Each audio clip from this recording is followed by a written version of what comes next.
She laughed softly and said, "I'm old enough to know better, but I don't care." That was the moment everything changed.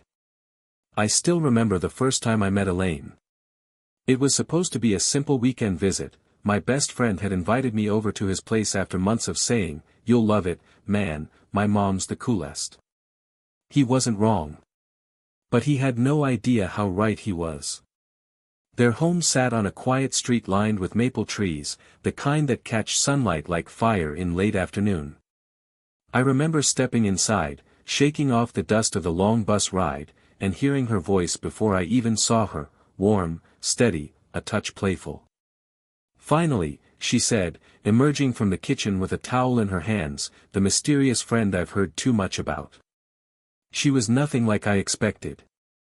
There was something calm and grounded in the way she moved, the way her eyes seemed to really see you when she looked your way. She wasn't trying to impress anyone, she didn't need to. Her hair was loosely tied back, a few strands falling to frame her face. She wore a simple white blouse and jeans, yet carried herself with the kind of quiet confidence that drew you in without asking for attention. I remember noticing the faint scent of coffee and something floral, maybe her perfume, maybe just the house itself. It felt lived in. Safe. She smiled when I complimented the place, brushing a bit of hair behind her ear. "It's nothing fancy," she said. "But I like keeping it warm." She meant the house, but somehow, it felt like she was talking about more than that. The rest of that evening was filled with small things, her laughter from the kitchen, the sound of rain starting outside, and the easy rhythm of conversation. Every now and then, I'd catch her glance in my direction. It wasn't deliberate, but it lingered, just long enough to make me feel something I couldn't quite name. I told myself it was admiration. Respect. Nothing more. But deep down, something in me stirred, the kind of quiet awareness that grows when someone unexpected enters your orbit and suddenly the air feels different. I didn't know then that those small moments, her laughter, the way she said my name, the warmth in her voice, would stay with me long after that weekend ended. It was just supposed to be a visit. But from the moment I met her, something in me knew it wouldn't stay that simple. The next morning began quietly. I woke to the sound of soft clinking from the kitchen, cups, plates, a faint hum of music playing somewhere in the background. For a moment, I just lay there, listening. The air carried the scent of fresh coffee and toast, and somehow, it made the house feel alive.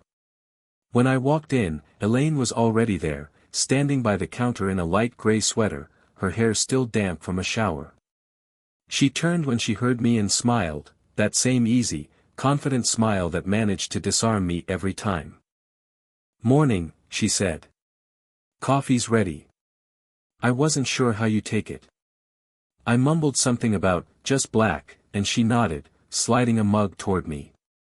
The brush of her fingers against mine was nothing, accidental, casual, but it sent a quick, quiet current through my chest that I tried to ignore. We talked about simple things at first, music, work, my classes, the neighborhood. But there was something in the way she listened that made me want to keep talking. Most people half listen, waiting for their turn to speak. Not her. She gave every word her full attention, as if it mattered. At one point, she laughed at something I said, leaning her elbow on the counter, chin resting in her palm. "You know," she said softly, "you're surprisingly mature for your age. Most of my son's friends don't talk like you do."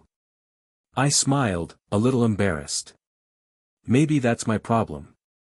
I think too much. She tilted her head slightly, eyes narrowing playfully. "That's not a problem. It's refreshing." Her tone lingered somewhere between compliment and curiosity. It made the silence afterward feel heavier, not uncomfortable, just charged. When her son finally came downstairs, the energy shifted back to normal. The lightness returned, the teasing resumed. Yet between moments, I'd still catch her glancing at me. A quick look over her shoulder. A half-smile she didn't quite finish. And I realized something, she wasn't just being kind. She was aware of me, the same way I was aware of her. It wasn't something either of us could admit or even define, but it was there, quietly building beneath every small exchange. That day, I caught myself thinking that if all we ever did was share these small, unspoken moments, over breakfast, over coffee, I could live with that. At least for a while. That evening, everything felt different. My friend had gone out with a group of classmates, leaving the house quiet in a way I wasn't used to. The hum of the refrigerator and the distant sound of traffic were suddenly louder, filling the spaces between us. Elaine was in the kitchen, clearing the dinner dishes, and I found myself lingering near the counter, unsure why I didn't want to leave.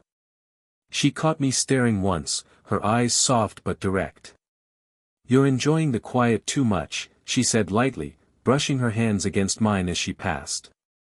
The touch was fleeting, casual, but it lingered in a way that made me acutely aware of her presence. My chest tightened, and I had to remind myself to breathe. We ended up sitting at the small kitchen table with glasses of wine I hadn't even expected. The conversation started as small talk, comments about the weather, the noise of the city outside, a story about a minor disaster at work, but it quickly shifted. "You ever feel like life just passes you by?" she asked, swirling her wine absent-mindedly. Her voice had that low, melodic quality that made every word land differently than it would from anyone else. I hesitated. "Sometimes," I admitted. "I think about it more than I should, probably." She nodded, eyes downcast for a moment. Then she looked at me again, really looked, and there was a vulnerability there I hadn't expected. "It's funny," she said, "how easy it is to feel invisible, even when you're surrounded by people who love you." I wanted to reach across the table, to brush my hand against hers again, but I didn't.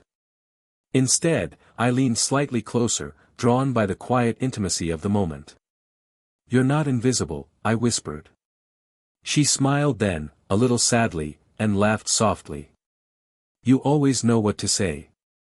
It wasn't flirtation, not exactly. It was recognition. A gentle acknowledgement of something unspoken, something deeper than casual conversation. And when she touched my hand lightly on the table, just enough for me to feel the warmth, I realized how alive I felt in her presence. The rain outside tapped steadily against the window, a gentle rhythm that matched the quiet thrum in my chest. Her hair fell loose over her shoulders, catching the soft kitchen light, and for the first time, I noticed how graceful she moved even in ordinary gestures. I told myself it was just admiration. Respect. But the truth, whispered in the spaces between our words, told me otherwise. By the time my friend returned, I felt changed, not dramatically, not recklessly, but subtly, irrevocably.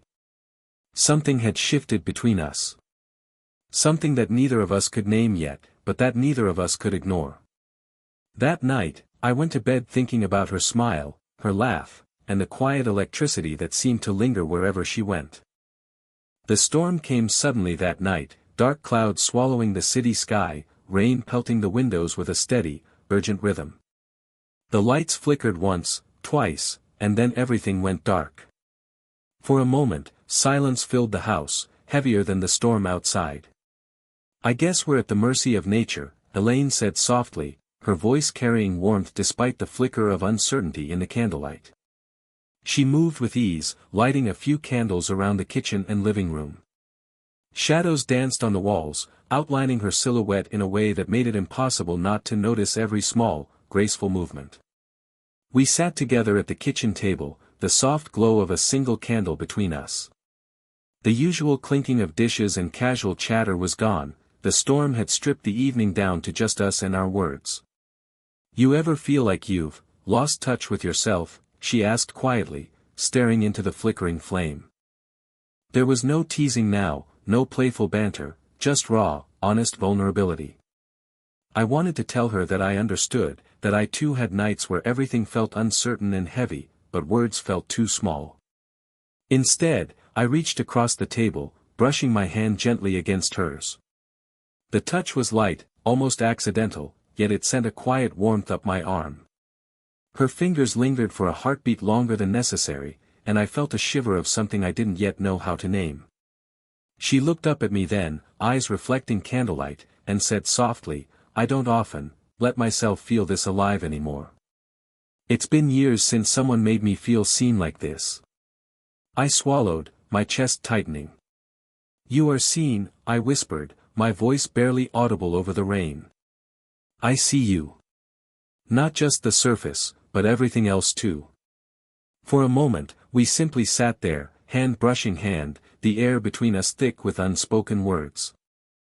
Her hair fell over one shoulder, catching the candlelight, and I felt the urge to reach out, to tuck it behind her ear. But I didn't. I respected the line between comfort and desire, yet the moment hung between us, suspended in the quiet storm. Then she laughed softly, almost nervously, as if acknowledging what both of us felt but dared not name. "You shouldn't say things like that," she murmured, yet there was a gentle softness in her smile. "But I'm glad you did." And in that small admission, in that quiet candlelit room, something shifted. There was no recklessness, no need for words beyond what was already understood. Just the shared acknowledgement of something tender, fragile, and profoundly real. I went to bed that night with the memory of her warmth lingering on my skin, the storm outside fading, but the quiet storm between us only just beginning. The next morning arrived with a fragile sort of calm. The storm had passed, leaving the city washed clean, the sunlight spilling gently through the curtains. Yet inside the house, the air felt charged, not with anger or fear, but with the quiet electricity of something unspoken. Elaine was in the kitchen, her hands folded over a mug of steaming coffee. She looked calm, almost casual, but the slight curve of her lips told me otherwise. I poured myself a cup and joined her, trying to focus on the mundane, the clink of ceramic, the warmth in my hands, but I couldn't stop noticing her. How her sweater fell just so over her shoulders, how the sunlight kissed the soft lines of her face.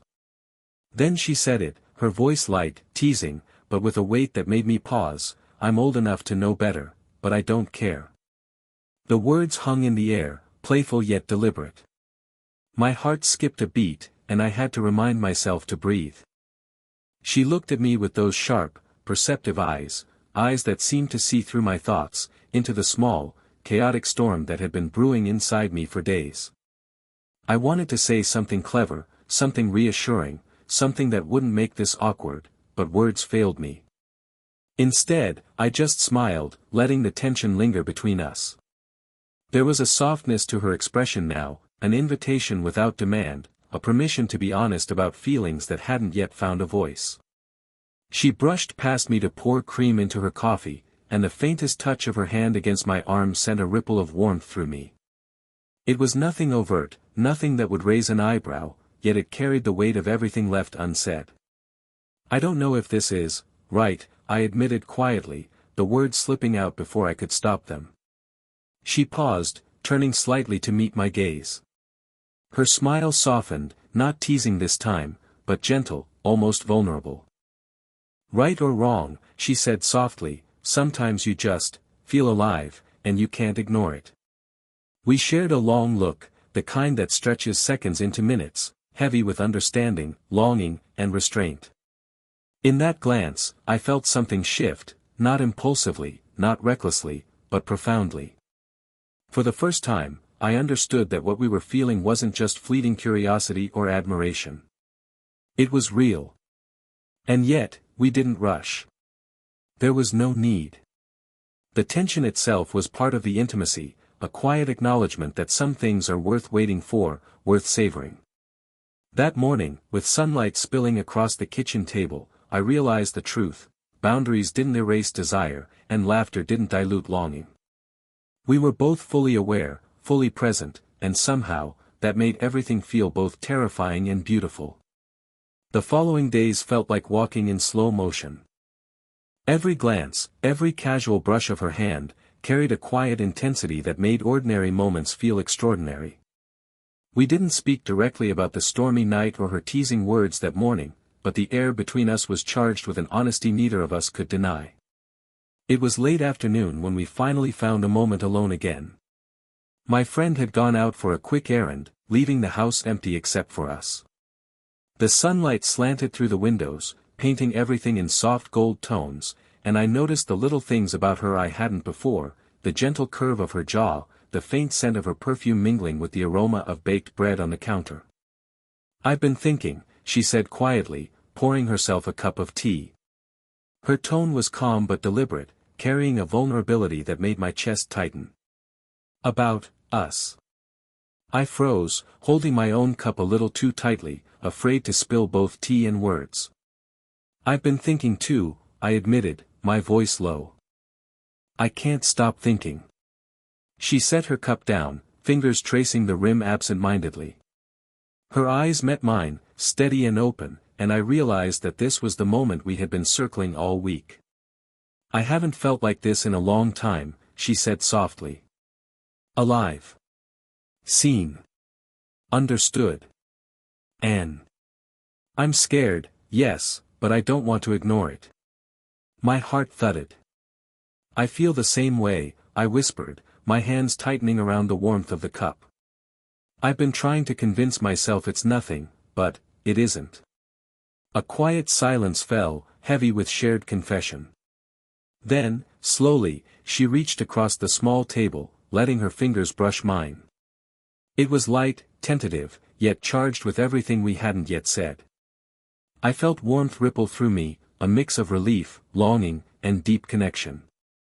"I don't want this to be reckless," she admitted, her voice barely above a whisper.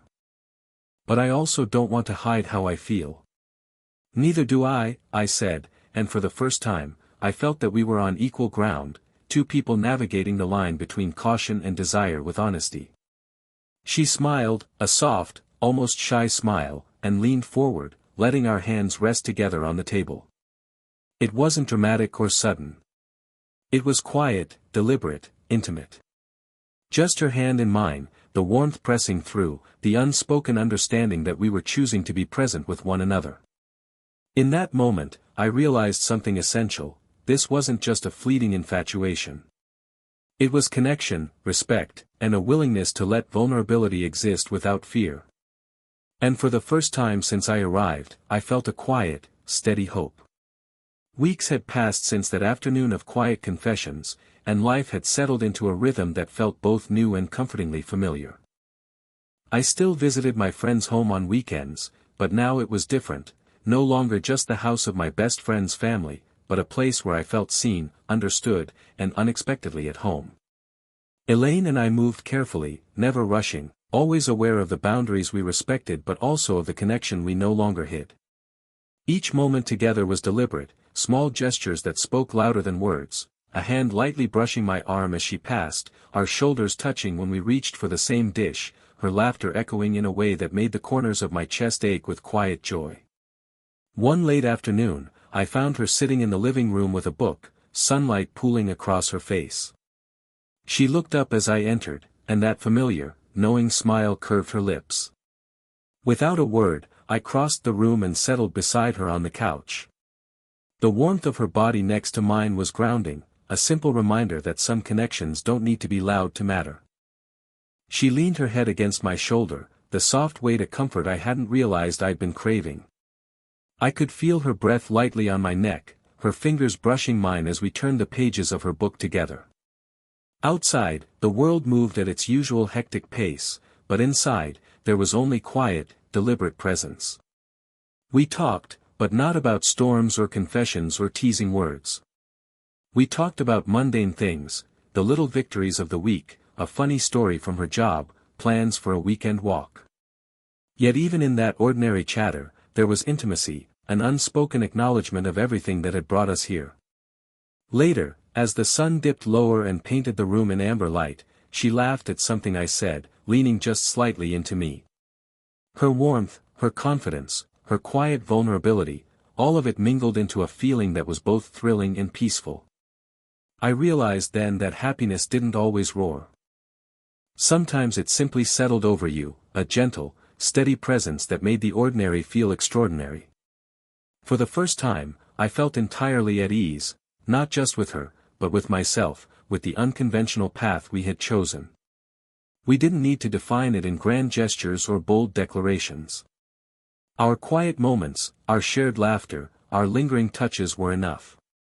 And as I watched her curl her hand around mine, sunlight glinting through the window, I knew that this slow, careful, tender connection, was everything I hadn't even realized I was waiting for.